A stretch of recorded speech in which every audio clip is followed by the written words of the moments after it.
All right, well, if I'm being honest, I feel a little rushed because I just got done with work. But I feel like I want to go eat outside. I want to cook outside, I want to eat outside, and I want to do that someplace peaceful. Just kind of a little bit of a stress reliever. Sometimes it's nice just to be out in the fresh air for supper. So we're gonna head out to the state park. I'm gonna make some food, but that's not the only reason we're going out today. I also wanted to show you my new truck fridge from Newair.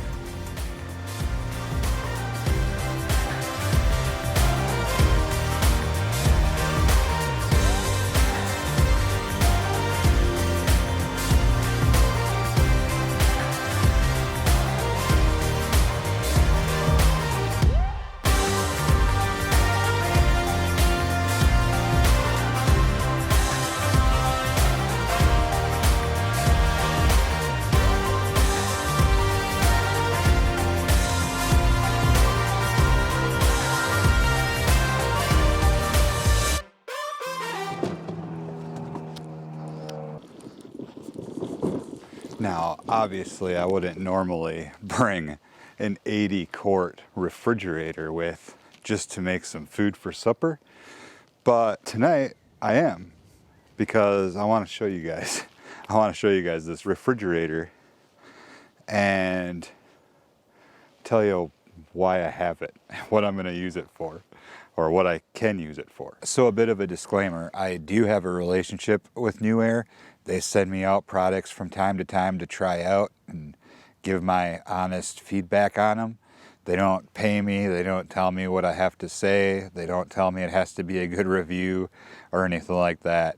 I've been really happy with their products so far, and for the amount of time I've been testing this 80-quart travel cooler refrigerator, I've been pretty happy with this so far as well. So anything I say in this video is my honest feedback on this cooler. If you're interested in picking one up after this video, there's links down in the description below, and that'll take you to the Newair site. It's also affiliate links. I do get a small commission from purchases if you like it. So first of all, I've been thinking about a refrigerator for a while. How great would it be to be able to have a legit fridge freezer for your outdoor activities, whether you're going camping or if you're going out to a motorcycle rally, maybe you haul your bike out, maybe you have a road crew that follows you out. How good would it be to be able to have a legit fridge freezer to keep your stuff frozen and cold? Safe temperature for food is like 40 degrees, and people have been using coolers for decades with no issue, but the point is you got to keep buying ice. Like, you never had to buy ice with one of these things. It's awesome. Right now, obviously, it's not plugged in. I can plug it into AC or DC, so I can plug it into my house or I can plug it into the truck. It has like 4 safety modes so it doesn't drain your truck battery down. And you can even go a step further and get a power supply from a company like Goal Zero or Jackery. I would like some sort of power supply, and even a solar generator would be really cool for a lot more outdoor activities. We don't do a ton of truck camping on this channel. Probably will do more truck camping in the future, and especially if we have a road crew following us out to Sturgis or anything like that. Just thinking about these kind of things. But for normal family camping trips, I think a truck fridge freezer like this is going to be awesome. This thing is got a divider, so it's got 2 separate compartments with 2 separate temperature controls. So I have one set to about 35 degrees and one set to, I think, -5 or something in there. I just brought the jet boil with tonight. I think what we're going to do is just cook up some burgers. I couldn't think of anything else to bring with. We could have started a fire and done it that way, but I'm just gonna fry them up. I tell you what, I was on the fence for a long time about buying a jet boil, even though people kept recommending them to me. And then after I finally bought this, it's been pretty awesome. And I did bring this. It's not very windy,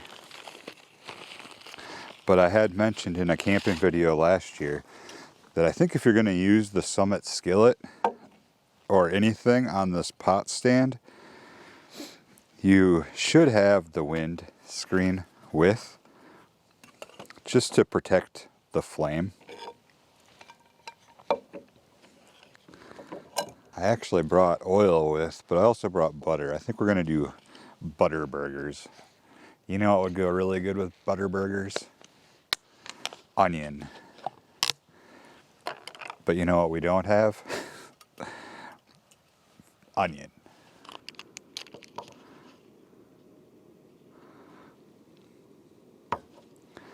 Throw some butter on there. That's melting right away. I don't know which way the wind's coming from, probably over here. And if it's real windy, you can just wrap this right around and you're good to go. What I did bring is some avocado and tomatoes. I never learned to prep first. One thing really nice about this Summit skillet is it's very good non-stick. Like, other than for flavor, you won't even need to put any oil or butter or anything in here. You know what else? Salt and pepper. We have no salt and pepper. See, that's what I don't like about being rushed. Hopefully, it's a good thing we at least have butter. Get the heat up on this a little bit. I'm gonna get a bun prepped. I think what we'll do is cook up the bun a little bit to toast it up a bit. One of the features that I really like about this cooler is it has the removable baskets. The basket on this side is nice and deep. And the really nice thing about that is you can have the cooler in your car, cooling down or whatever, and just bring your basket up to the kitchen or the pantry or whatever, to the refrigerator, and load up whatever you need to bring, and then you're just carrying the basket out to the truck. Cheese on the flip.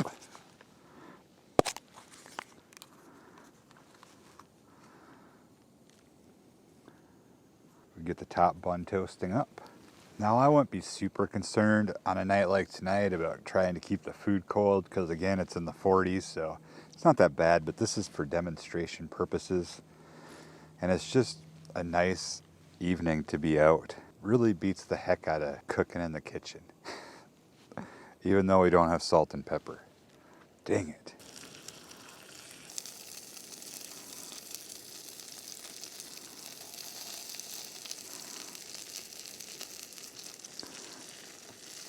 This is some bacon that I cooked up the other night. So, some pre-cooked bacon. So all we have to do is warm it up. I'm going a couple slices here. I love avocado. Tomatoes.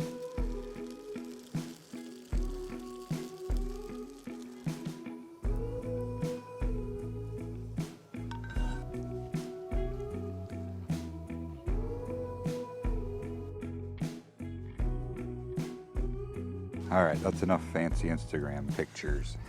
Let's try this out. Ooh, that would have been a much better angle. How's that for a thumbnail? There we go. Cheesy, delicious camping burger. Let's try it.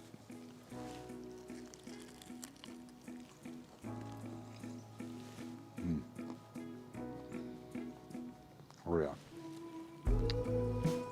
That's good. It's funny when people drive by out here. You wonder if they're looking like, oh, that looks like so much fun.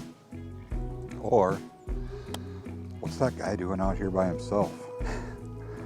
Filming himself eat cheeseburgers. How did I remember napkins but not salt and pepper? It is pretty good though. We got a little bit of saltiness from the bacon here. And it's working. Well, it's been fun. It's about time to start packing up and heading towards home. But that was good food. I love eating outside.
So in full transparency, this is my first official truck refrigerator freezer. I've obviously had ice coolers, like Igloo coolers or Coleman coolers, and my parents even had an electric cooler in the past, which tends to just bring the temperature down a little bit from outside air, but it's not a full-fledged refrigerator freezer. And you are going to step up quite a bit in price to go to something like this, but man, I think it's worth it. I'm really enjoying having this and just thinking of all the possibilities and all the uses for it, places I could use it or ways I could use it. If I'm going to a family event where we need to bring food, or a day out at a state park or something, being able to keep beverages cold, or a road trip having food and beverages in the back, and even a frozen pizza, or who knows, popsicles for the kids, things like that. And again, talking about motorcycle rallies, if you trailer your motorcycle out to the rally, whether it's out to Sturgis or down to Daytona Bike Week, having a fridge freezer like this is A+. Like, I can't even tell you how good that would be. And if you go through the setup, spend extra money to get a power supply or something, so you don't have to constantly be draining off of your own personal battery in your truck, you could leave this thing in the truck for days at a time and not have to worry about it. Your car is going to charge up the power supply when you're driving, and when you're parked, the fridge is going to run off of that power supply. So really, really good. In my testing of this thing, because I've had it running for about 3 weeks at my house, and the temperature has stayed very consistent, only going up or down a degree or two here and there, but it's kept things frozen, it's kept things cold, and just, I'm super happy with it and impressed. They did a really nice job. You saw me out there going over the grass and just pulling it behind me. The wheels hold up really well and seem strong and secure. I think all in all, it's a really great truck fridge. Now again, it's the first one I've ever had, so I can't compare it to anything. I know that there's brands that have been around for a long time, like Dometic. I believe they're way more expensive, and some of them have other features that this one doesn't, like Bluetooth, so you can check the temperature, control the temperature with your phone and things like that. This doesn't have that ability, but it does have a nice LED light in each compartment. It's got the digital readout and temperature adjustment and all that. It's really a nice unit. It runs super quiet. I'm enjoying it. I can't wait to use it more. We're gonna get out doing some truck camping and things like that. I'm gonna put it to use. If the power saving features work the way they're supposed to, the fridge should be able to lower its consumption or just turn off altogether depending on how low the battery is in the vehicle. They say that it won't drain your battery dead, you know, so when you're ready to leave from your adventure, your camping trip, whatever, you're sure to be able to get your vehicle started at the end of the trip. So it's got a lot of things going for it, and I can't wait to try it out some more. This is sort of an initial test and review. If you have any questions about it or anything like that, I'll do my best to be able to answer them for you. Just leave them in the comments down below. Maybe I'll make another video later, or at the very least I'll try to answer them right in the comments section. Again, there's a link in the description for more information, or if you're interested in it. Have a good one, stay safe out there as always, and we will catch you next time right here on Touring Midwest.